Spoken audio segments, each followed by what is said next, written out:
rapaziada. E agora pra você, virtualmente falando, você que gosta de viajar aí no MSN, se liga na letra, hein? Já divulguei a do Orkut pra geral, e agora eu vou falar de outro vício mundial.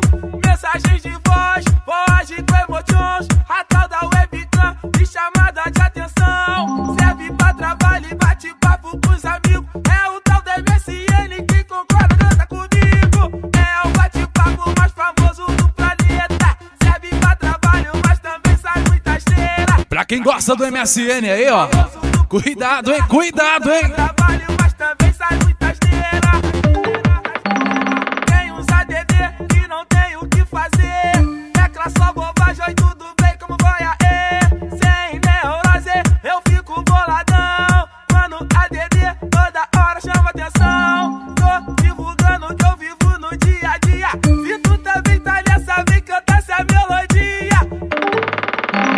É o bate-papo mais famoso do planeta. Serve pra trabalho, mas também sai muita esteira.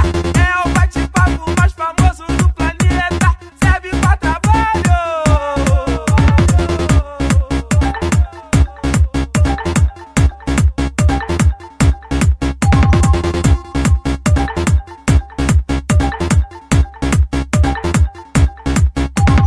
Tem uns ADD que não tem o que fazer.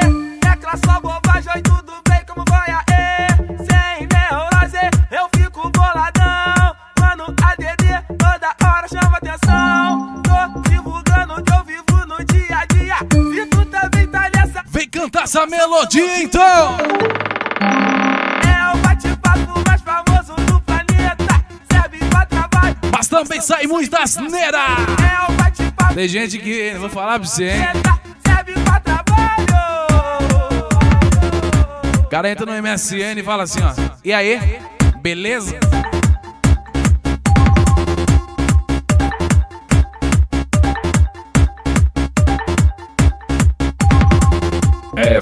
F250 Cometa by Extreme.